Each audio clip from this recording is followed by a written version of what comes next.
Précédemment, dans The Historians. Il fait parler ses personnages, il les fait agir dans un langage et dans un monde qui est profondément actuel, qui est le nôtre, qui est celui du XXIe siècle, avec ses mœurs, avec ses codes langagiers, avec etc.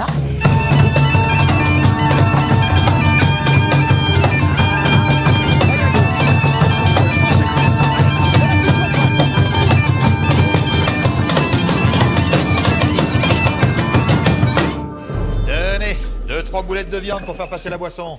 Cadeau de la maison. Ah bah merci, patron. J'aime bien quand vous êtes là. Les gens, ils sont en sécurité. Puis, la présence de grands chevaliers, prestigieux.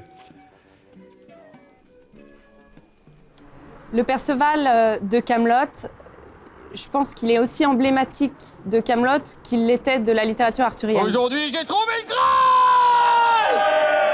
Graal! Je peux bien m'en jeter un petit pour fêter ça, non? Bah allez, comme vous voulez. Allez. Merde, c'est lequel? C'est un personnage extrêmement important et extrêmement vaste au niveau des possibilités qu'il offre, tant dans la littérature que dans Kaamelott.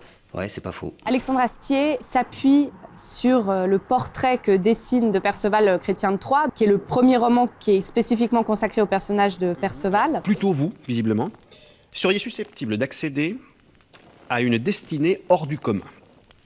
J'ai rien compris. Donc Chrétien de Troyes présente son personnage comme un être naïf, ignorant, ingénu.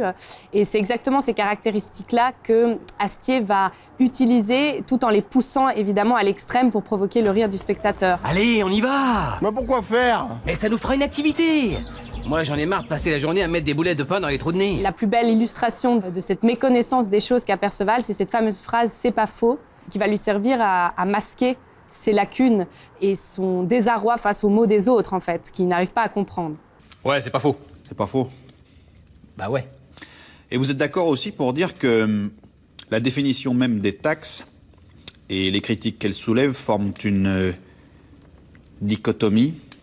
Perceval, c'est le chevalier sans nom. C'est déjà présent dans la littérature médiévale, puisque Perceval ne connaît pas son nom. Dans le Languedoc, il m'appelle Provençal. Mais c'est moi qui me suis gouré en disant mon nom. Sinon, en Bretagne, c'est le gros faisan au sud, et au nord, c'est juste du con. Et c'est une jeune fille qui va lui dire « Perceval est ton nom ». Et ça se transcrit dans Kaamelott d'une façon très fine. Tous les chevaliers sont attablés autour de la table ronde, et ils cherchent à élucider le mystère du chevalier de Provence, se fait aussi appeler Provençal le Gaulois. Ce qui fait qu'une légende s'est véritablement forgée sur ce Provençal le Gaulois. Bah non, c'est moi, ça. Qu'est-ce que vous nous chantez? Vous êtes pas gaulois que je sache? Bah je sais pas si vous faut, je suis de Caerdide.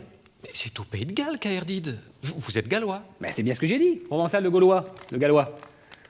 Ouais, je vois ce que vous voulez dire. Il y a une ambiguïté autour de Perceval, c'est-à-dire qu'il est à la fois cet être naïf et ignorant, et en même temps, il est, dès le début du roman, promis à une destinée extraordinaire.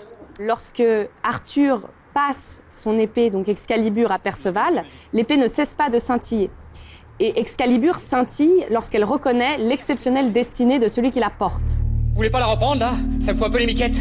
Finalement, voilà un indice à nouveau du potentiel de Perceval dont Excalibur reconnaît la destinée. Cette révélation, en quelque sorte, du potentiel de Perceval va évidemment laisser le roi Arthur pantois, qui ne comprend pas comment Excalibur peut continuer de scintiller alors qu'il la passe à Perceval, qui évidemment est considéré par tout le monde dans la série comme un être profondément stupide. Vous êtes un grand chevalier.